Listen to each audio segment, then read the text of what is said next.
교회의 전통은 아주 오래전부터 부활절 다음 주일을 토마스 선데이라고 부르며 지켜왔습니다. 여기 토마스라고 하는 이름은 예수님의 제자들 가운데서 도마를 일컫는 영어식 이름이지요. 그러니까 토마스 선데이라고 그러면은 오늘 우리가 사용하는 말로 바꾼다 그러면 도마 주일쯤 될 것입니다. 그러니까 오늘 이 본문의 도마 이야기 때문에 부활절 다음 주일은 바로 이 도마 이야기를 읽고 그것에 관하여서 설교를 하는 전통이 생겼습니다. 지난 주일이 부활주일이었으니까 바로 오늘이 도마 주일이 되는 것이지요. 도마라고 하는 제자, 그러면 언뜻 우리 뇌리에 스치는 단어가 있습니다. 아마도 도마 그러면 이 단어의 대명사가 아닐까. 도마 그러면 언뜻 의심이라고 하는 단어가 떠오르기 마련입니다. 그렇습니다. 이 도마의 별명이 의심 많은 제자 이런 별명이 있을 정도입니다. 그런데 이 별명을 제공한 사건이 바로 오늘 본문 말씀의 사건이기도 합니다. 예수님께서 십자가에 달려 돌아가신 다음에 제자들은 모두가 다 무서웠습니다. 자기들보다도 훨씬 더 거물인 예수님. 그런데 이 예수님도 잡아다가 십자가에 매달아 죽여버리는 판국인데, 그런데 자기들 정도는 그야말로 문제도 아니게 잡아가서 죽일 것 같아 그런 두려움이지요. 그래서 그들은 모여서 문을 꽁꽁 걸어 잠그고 숨어 있었습니다. 그렇게 예수님이 십자가에 달려 돌아가신 이후 3일째 되는 날까지 그 저녁까지도 그들은 숨어만 있었습니다. 그런데 그날 저녁 갑자기 예수님께서 나타나셨습니다. 그때 예수님은 손을 보여주시고 옆구리를 보여주셨습니다. 그러면서 못자국, 창자국을 보여주신 것입니다. 고난당하신 흔적을 보여주셨던 겁니다. 그제서야 제자들은 그분이 유령이 아니라 예수님이 부활하신 거구나, 부활하신 예수님이시다 라는 것을 믿게 되었습니다. 그런데 하필 그 자리에 도마가 없었습니다. 제자들이 막 호들갑을 떨면서 예수님 만났다, 예수님 부활하셨다, 우리 가운데 나타나셔서 못자국을 보여주셨고 옆구리에 난 창자국을 보여주셨다, 그 자국 보니까 예수님이 맞다라고 그렇게 이야기를 합니다. 그러니까 이 도마가 그 이야기를 다 듣고 나서 당신들이 보았다라고 하는 손의 못자국, 옆구리의 창자국, 나는 거기에다가 내 손가락을 넣어보고 손을 넣어봐야 되겠다. 그러지 않으면 믿지 못하겠다라고 합니다. 그리고 난 다음에 8일이 지났습니다. 오늘 본문 26절 말씀입니다.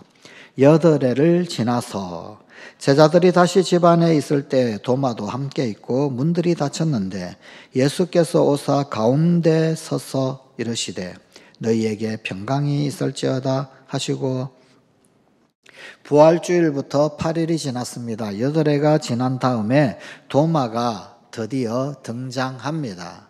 그래서 이 부활주일 다음에 오는 이 주일을 도마주일이라고 부르고 지키는 것입니다.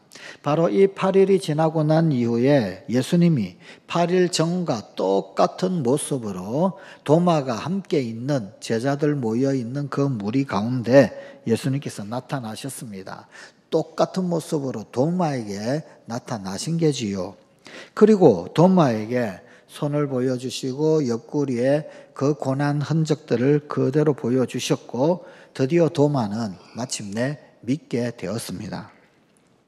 우리 기독교 전체 역사를 통틀어서 이 8일의 시간은 사실 어쩌면 가장 중요한 시간이요, 또한 가장 중요한 날이었다라고 말할 수가 있습니다. 우리 기독교는 부활의 종교라고 할 수 있습니다. 그 정도로 우리 신앙의 근간이 되는 것이 부활이요, 부활이 없으면 우리 믿음이 헛것이요, 우리 신앙이 헛것이요, 우리의 소망도 헛것이기 때문입니다. 그런데 이 부활, 제자들의 이 부활 신앙이 어찌 보면 바로 이 8일 동안에 생겨났고 부활 신앙이 정립되었기 때문입니다. 그만큼 이 8일은 소중하고 중요한 시간이었습니다. 도대체 이 이 8일의 시간 동안 제자들에게 무슨 일이 일어났던 것입니까?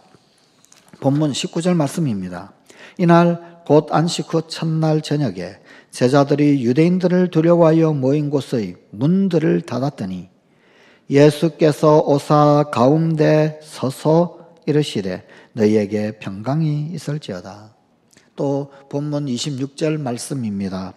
8해를 지나서 제자들이 다시 집 안에 있을 때 도마도 함께 있고 문들이 닫혔는데 예수께서 오사 가운데 서서 이르시되 너희에게 평강이 있을지어다 하시고, 예수께서 오사 가운데 서서, 주님은 우리에게 오시는 분이십니다. 오셔서 우리 가운데 서시는 분이십니다. 주님은 우리가 잠잠히 그분의 말씀을 기다릴 때 그때마다 그때 필요한 상을, 말씀의 상을 차려주십니다. 어떤 땐 짧게, 어떤 땐 길게, 어떤 땐 좁게, 어떤 땐 넓게, 어떤 땐 깊게, 어떤 땐 얕게, 어떤 땐 진하게, 어떤 땐 연하게 하늘 식탁을 즐기게 해 주십니다. 때론 눈물을 흘리게도 해 주십니다. 때론 찔끔, 때론 울컥, 때로는 왈칵, 때론 펑펑. 예기치 않은 대목에서 눈물샘을 터뜨려 주십니다. 사랑이 느껴질 때, 은총이 상기될 때, 회개의 마음이 일 때 등등 그 까닭도 가지가지입니다. 예수님께서 오셨다. 예수께서 오사 가운데 서서, 오셔서 가운데 서시는 주님.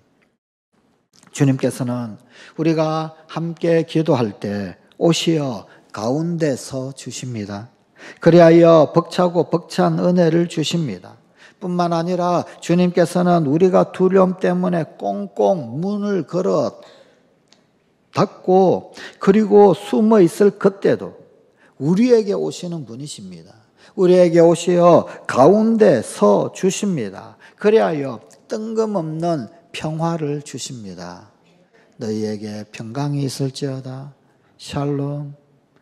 두려움 가운데 벌벌 떨고 있을 그때 우리에게 오셔 가운데 서시는 주님. 그래서 평강을 주시는 주님. 여기서 그치지 않습니다. 주님께서는 우리가 생사의 기로에서 하늘을 향해 부르짖을 때 오셔서 가운데 서 주십니다. 그리하여 우리의 손을 잡아주십니다. 우리의 손을 잡아서 일으켜 주십니다. 우리의 손을 잡아서 살려주십니다. 본문 27절 말씀입니다. 믿음 없는 자가 되지 말고 믿는 자가 되라. 이 문장을 헬라어 원어 그대로 충실하게 직역하여 번역을 하면 안 믿는 자가 되지 말고 믿는 자가 되어라, 이런 말입니다. 너희는 믿는 자가 되어라. 믿는 이가 되어라. 삼복이라고 하는 아기가 있었습니다. 이 삼복이는 태명입니다. 즉 태중 이름입니다. 삼복이라 이름한 것, 3월에 낳을 아기다. 그래서 삼복이라고 하는 이름을 붙였다라고 합니다. 삼복이 엄마는 남들이 부러워하는 직장을 다니다가 부모의 소개로 신랑감을 만났습니다. 그리고는 결혼을 했습니다. 본인의 믿음은 그냥 그만 했습니다만, 그런데 시어머니의 믿음이 참 좋았습니다. 그리고 그 시어머니의 믿음이 너무나도 좋을 뿐 아니라 본받아서 배울만 했습니다. 늘 본받고 배우고자 했습니다. 그러던 중에 아기가 생겼습니다. 그리고 또 얼마 후에 기도 제목이 생겼습니다. 시동생이 직장을 바꾸기로 했는데 새롭게 지원한 그 회사가 경쟁률이 아주 만만치가 않은 엄청나게 센 그런 직장에 지원을 했습니다. 그러다 보니까 그 결과를 장담할 수가 없게 되었습니다. 기도밖에 없다. 기도 말고는 답이 없다. 매달릴 것은 기도밖에 없겠다 싶어서 기도해 주기로 작정을 했습니다. 그런데 기도해 주기로 작정을 한 순간 묘안이 하나 떠올랐습니다. 평소에 시어머니가 가르친 말이 있거든요. 평소에 시어머니가 목사님께 들은 말이라고 중요하게 당부를 한 말이 있었습니다. 그것은 이 목사님께 전해 들은 지혜라고 하면서 어린아이의 기도, 어린아이의 기도를 우리 주님께서 특히 잘 들어주신다라는 거예요.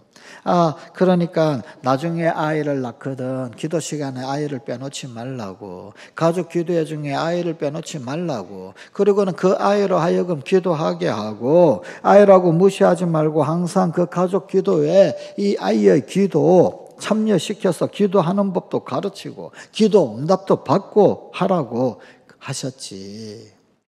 만일 주님께서 이 어린아이의 기도를 존중하시고 이 어린아이의 기도를 귀히 여기시고 또 이 어린아이의 기도를 들어주신다라고 그러면 어린아이보다도 더 어린 이 태아의 기도는 더 잘 존중해 주시고 들어주시겠지. 그 참 말이 되네. 그러니 삼복이와 함께 기도해야 되겠다, 이런 생각을 한 겁니다. 이렇게 생각하고 그날부터 이 삼복이와 함께 삼촌을 위하여서 기도를 했답니다. 삼복아, 기도하자. 먼저 두 손을 모으고 자신의 볼록한 그 배 위에 손을 얹고 또 손을 모으고 그러면서 엄마는 기도를 계속했습니다. 주 예수님, 저 삼복이에요. 우리 삼촌이 새 직장에 지원서를 냈대요. 우리 삼촌 꼭 그 회사에 다니게 해주세요. 삼촌에게 좋은 일 일어나면 저에게도 좋은 것 아니겠어요? 제 기도 꼭 들어주시겠죠? 네. 물론 삼촌은 그 회사를 잘 다니고 있다고 합니다. 그리고 그 삼복이는 예쁜 딸로 태어났고 그리고 다른 이름으로 불리며 잘 크고 있다고 합니다.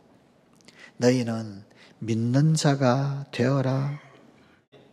이 말씀은 단순한 명령이나 혹은 훈계가 아닙니다. 너희는 믿는 자가 되어라. 이 말씀은 그저 단순한 명령 훈계가 아니라 사실은 축복으로의 초대입니다. 믿는 이가 안 되어도 그만입니다. 안 믿겠다는데 어떡하겠습니까? 하지만 믿는 이가 되면 별별 은총을 다 받아 누리게 됩니다. 별별 은총 다 받아 누리기 마련입니다. 삼복이 엄마가 바로 그 증인입니다. 주님께서 삼복이 엄마에게 이렇게 말씀하시는 것, 이런 축복하시는 것, 이것이 그의 귓가에 그리고 우리 귀에 메아리 칩니다. 마태복음 15장 28절입니다. 여자여 내 믿음이 크도다. 여자여 내 믿음이 크도다. 부활하신 우리 주님께서 제자들 가운데 서셔서 믿는 자가 되어라. 믿는 자가 되어라 말씀하셨습니다. 본문 27절 28절 말씀입니다. 내 손가락을 이리 내밀어 내 손을 보고 내 손을 내밀어 내 옆구리에 넣어보라. 그리하여 믿음 없는 자가 되지 말고 믿는 자가 되라. 도마가 대답하여 이르되 나의 주님이시요 나의 하나님이시니이다.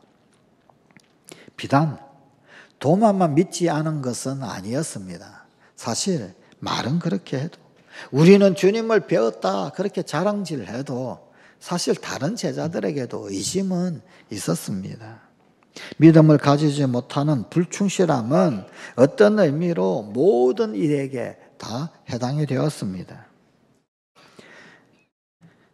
누가복음 24장 41절에서 43절입니다. 제자들이 너무 기쁨으로 아직도 믿지 못하고, 부활하신 예수님을 보고도 제자들도 믿지 못했다는 게 성경의 기록입니다. 놀랍게 여길 때 이르시되 여기 무슨 먹을 것이 있느냐 하시니 이에 구운 생선 한 토막을 드리니 받으사 그 앞에서 잡수시더라. 그러니까 놀라움 때문에 이 제자들도 믿는데 늑장을 부리게 되었던 것입니다. 여기서 놀라운 것은 우리 주님이 이 도마의 불신이나 혹은 아니면 당신을 유령으로 여겼던 그 다른 제자들, 그들을 모두 다 인내롭게 참아 기다리셨다, 참고 계셨다 라고 하는 것입니다.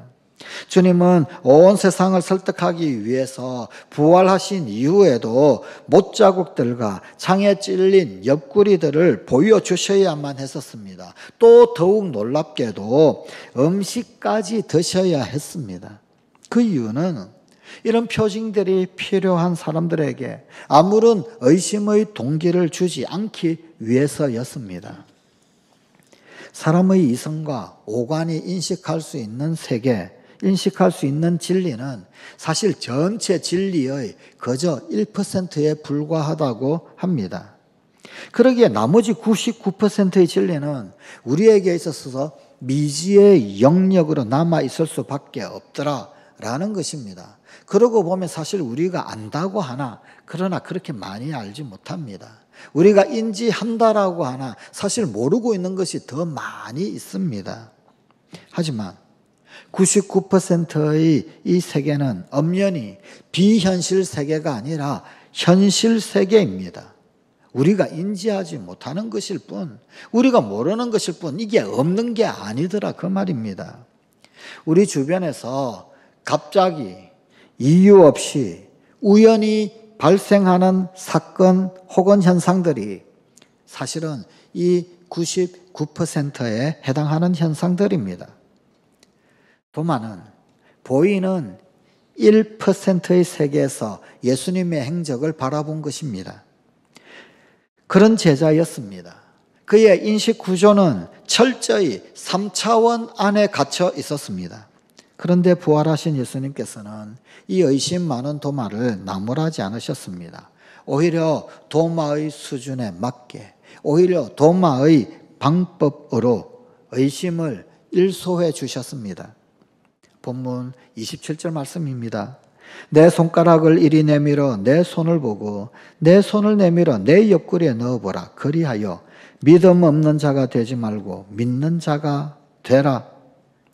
부활하신 예수님께서는 도마에게 봄과 만짐으로, 보는 것과 만지는 것, 바로 그것으로 1%의 세계를 사는 이들의 인식 조건을 충족시켜 주셨습니다.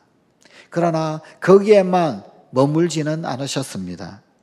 믿음 없는 자가 되지 말고 믿는 자가 되라 라고 하심으로써 보이지 않는 99%의 세계로 이 도마를 초대하신 것입니다.